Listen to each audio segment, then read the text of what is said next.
The Cincinnati Bengals narrowly lost the Super Bowl last year. If Joe Burrow just had a little bit more time, Jamar Chase was open at the end of the game. He had burnt Jalen Ramsey and could have scored the game-winning touchdown, but they just came up short. Well, guess what, people? This offseason, the Bengals noticed that it was time to get Joe Burrow protection. They got him an offensive line. They got Lael Collins. They got Ted Karras. They got Alex Kappa. They have beefed up the trenches, but at the same time, there's still some question marks on the defense. Could Jesse Bates potentially be leaving the Cincinnati Bengals? They haven't signed him to a contract extension, and they just spent a first-round pick on safety Daxton Hill and a second-round pick on safety Cam Taylor-Britt. Can the Cincinnati Bengals, with the upgraded offensive line, potentially go back and this time even win the Super Bowl? Real quick, before we talk about if the Bengals can make it back to the Super Bowl, we are on the road to 1,000 subscribers. So if you want to see NFL content every single week, click the subscribe button and don't forget to like the video. Gonna dive right in to the Cincinnati Bengals. They actually won the division last year at 10-7. Went to the Super Bowl, fortunately lost in the Super Bowl. Had a pretty good run, and we'll see if they address some of the issues that maybe will get them over the hump. But in regards to who they lost a few pieces. Defensive lineman Larry Ogunjobi, tackle Riley Reif, and tight end CJ Uzoma, and of course a few other pieces as well, but those are the notable ones. In regards to who they added, first off, they got offensive lineman Lael Collins from John's Dallas Cowboys, brought in guard Ted Karras from the Patriots, kind of a swing guard, can play multiple positions. Got guard Max Sharping as well. Got guard Alex Kappa from the Bucks. So you kind of see the theme of what they were doing here with those main additions. Also grabbed tight end Hayden Hurst because once again they lost CJ Uzoma. So I had to fill in that tight end spot. And then in draft, probably because of the contract talks with Jesse Bates, which, by the way, in case you don't know, haven't reached an extension, and I don't think they can. So I think he's going to play out the year now on the franchise tag.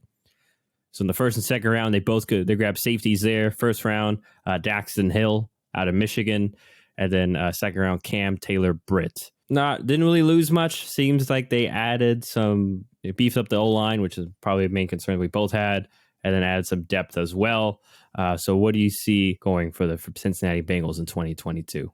Well, obviously, last season, I think it's no secret that they exceeded expectations. They were not supposed to be a team that was going to the Super Bowl. They honestly, before the year, weren't supposed to be a team that was going to the playoffs. It felt like they could be on the bubble. They would improve to a 7, 8, 9 win team. I mean, they got 10, so they weren't that far above it in terms of their regular season record. But in terms of the playoffs, obviously they made it, and then they had a lot more success than most people expected. And so last year they over exceeded the expectations of what they had, which means this year those expectations are going to be so much higher than they would have been if they had just made the playoffs and lost in the first round, or barely missed out. And so really I'm not quite sure how they can reclaim the success they had last year unless they were to win the Super Bowl. It seems like they set the bar so high for themselves, especially considering that oftentimes your team is viewed as you're on the same track that your quarterback is, right? So it feels like the Bengals are such a new team because Joe Burrow is there and they'd been bad for so long. He's brought them out of that. And so it feels like going into year 3 of the new look Bengals. And when you go to the Super Bowl that early, there can be this, I don't want to say letdown from a team like that if they don't win it over the next 2 or 3 years, but that often can be the case. I mean, we saw it with Cam Newton and the Panthers. Obviously, he wasn't as early in his career, but it felt like, oh my gosh, they're an ascending team. And then they had a sharp decline. Now, I'm not saying that the Bengals are going to do that because I think they're a lot brighter future, especially in terms of age, the contracts they have. But overall, I think that basically what I'm saying is I wouldn't get your hopes up if you're a Bengals fan and your team doesn't go back to the Super Bowl this year, because that was such a lofty goal last year that the NFL is hard. It's hard to repeat the same success. I mean, how many times have we seen a team win the Super Bowl and miss the playoffs the very next year? It happens all the time. But I still think the Bengals are an incredibly good team. I think they're one of the top teams in the AFC. And in terms of their division right now this year, there's really no reason that they should finish any worse than second in the division. And the only competition to me would be the Baltimore Ravens. The Steelers, obviously, they're moving on from the Big Ben era. They have Kenny Pickett. We don't know what we're going to get out of him. We don't even know if he's going to start right away. It could be Trubisky. And so I don't really view the Steelers as an immediate threat to win this division right now. And then the Browns, obviously, they have all their issues with Deshaun Watson, the suspension, all that kind of stuff. And so very similarly, I don't expect them to be competing for the division right now. And so it's between the Bengals and the Ravens. And I know that the Bengals won it last year, but I wouldn't count out the Ravens because they had the injury bug last season. It happens every year. There's one team that gets dominated by injuries. It happened with the Ravens. And I think when they're healthy this year, they could compete for the division. But I still think the Bengals are probably just a little bit better. And that's because when we watched them play last year, and once again, I know they were injured, but the style that the Ravens played was very easily countered by the style the Bengals played. The Ravens typically defensively are incredibly aggressive. And that might change because that's a schematic thing. That's not necessarily a talent thing. But we saw that Joe Burrow under pressure, and he's proved this 2 years in a row, he's one of the best quarterbacks even under siege. So even though he had not a great offensive line, even though they were sending blitzes, he was able to get the ball out incredibly fast. And with the receiver talent they had with Jamar Chase, T. Higgins, Tyler Boyd, and then C.J. Uzomah at tight end, they just had so much talent out there that those guys could get free incredibly quickly. And so there's no problem with Joe Burrow just taking a risk and throwing it deep, even though the guy's not open yet, because he can trust his receivers are talented enough to make a play on it. So the Ravens, they're going to get healthy, so they're the only team that compete with them. But the Bengals had some pretty major additions this offseason that I think can't be overlooked. Yeah, they lost Riley Reif on the offensive line, but you had La'el Collins. And to me, he's one of the best right tackles in the league. Obviously, Cowboys fan. I got to see him play for years. He's not going to be a top 5 offensive lineman at any point in his career, but he's just incredibly solid. He's a guy who I think Bengals fans are quickly going to love because whether it's good or bad, he's always going to defend his quarterback, even if that means he's going to get a flag, he's going to get a penalty, he's going to start a fight, he's going to be there to back up his QB. Anytime that happened to Dak Prescott, whether it was a hit, something on the sideline, something late, La'el Collins was oftentimes the first guy there to make noise, get in somebody's face, and not allow that to happen to his quarterback. So Bengals fans, you got a good one in La'el Collins, a very solidifying force on the right side. He's also very athletic, so he's a great run defender. I think that he was often overlooked as run blocker, not a run defender, great run blocker. I think he was often overlooked as a run blocker because he was on the same side as Zach Martin. And Zach Martin gets a ton of praise, especially in the run game, because the Cowboys' game plan was to run right. But La'el Collins is very good at run blocking as well. So don't think that it was all Zach Martin only. It was also La'el Collins setting that edge on that side too. But then the two underrated offensive line signings are Ted Karras and Alex Kappa. They're not the sexiest names for offensive linemen. They don't have, all the big highlight plays like Quentin Nelson where he's pancaking dudes and the NFL Twitter account is tweeting it. But they're both incredibly solid offensive linemen. They're veterans. They've been in this league for a long time. They've had a lot of experience in good teams, the Saints, the Patriots.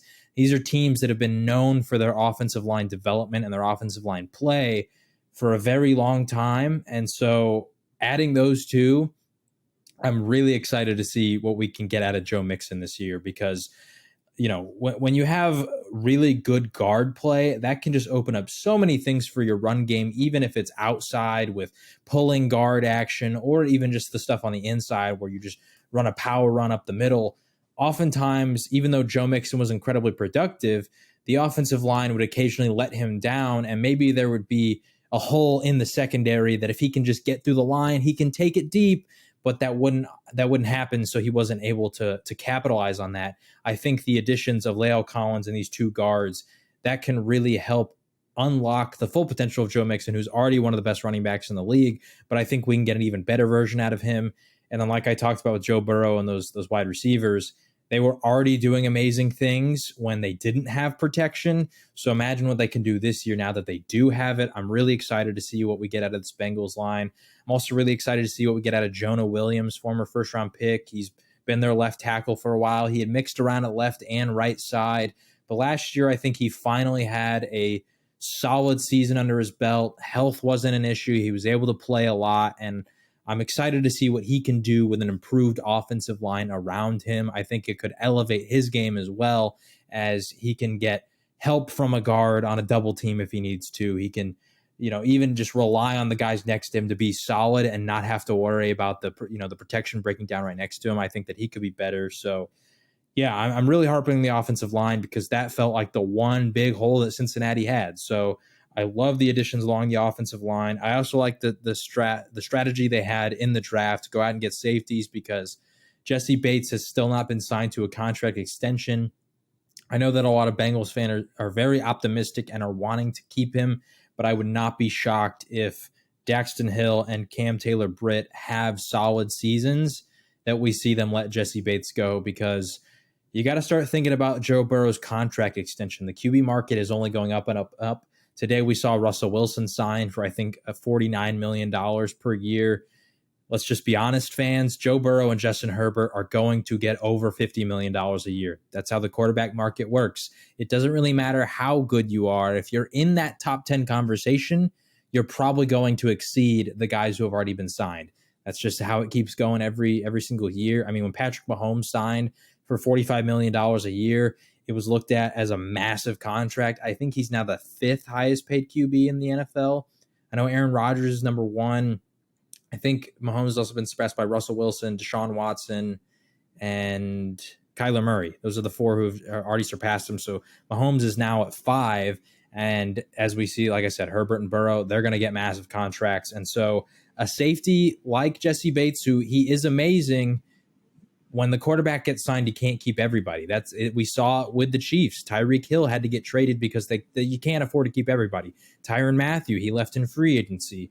And so that's just something that they're going to have to see. Now, I still think they can keep Jesse Bates, but it'll remain to be seen, because they also got to start thinking about Jamar Chase and T. Higgins, their contract extensions too. So there's just a lot of contracts that are going to be coming up in the near future that I wouldn't be shocked if Jesse Bates leaves.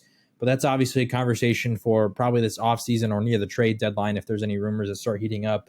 Overall, I still think the Bengals, like I said, are going to be one of the best teams in the AFC. They're a playoff team for sure. I think that they are probably going to win this division. But like I said, the Ravens could be competitive. It just depends. We'll see with the health for the Ravens. We hope for the best that they don't have the injury bug again. And we got to hope that the off-the-field issues with Lamar's contract extension doesn't bleed over.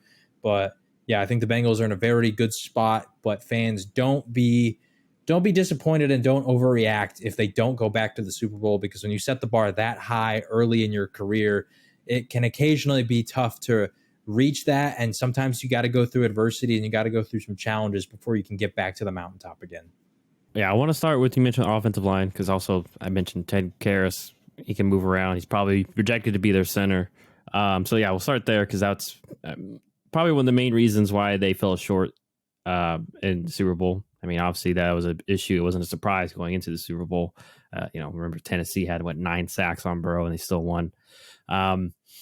So yeah, I mean, I was saying with you, I think obviously on paper we expect this line to be better because they've added more. I'm still holding out hope for Jackson Carman. Maybe he'll probably end up filling in at guard, and hey, maybe he'll be better there. He's kind of a raw prospect, but so yeah, I expect their line to be better, which leads me to believe that the run game will be better too, because that is also an issue too, because teams weren't, and like we saw in the Super Bowl, teams just weren't, or in the playoffs too, but especially in the Super Bowl, is that teams weren't respecting their run game because they knew that they could break through that line and overpower me. And we saw Aaron Donald literally just wreak havoc on that line all game. So obviously, hopefully now they can establish the run, and these pass rushers won't be able just to fly free and disregard, the play action game or such like that. Anyway, and it is the Zach Taylor offense, and he derives from Sean McVay, who kind of derives from Kyle Shanahan, which run game is a big part of what they do. So yeah, I think if they can get the run game going, it'll just make them even more dangerous. Like you already mentioned, I mean, they have three really damn good receivers and Joe Burrow already, and they already put up really good numbers last year. So with a more established run game and or better O-line in general, I think it's safe to assume, like John mentioned, this team's going to be better, just maybe more efficient too, in general on offense. Defensively will be interesting because at times in the regular season last year, I mean, they were pretty vanilla defense, didn't do a lot of crazy stuff.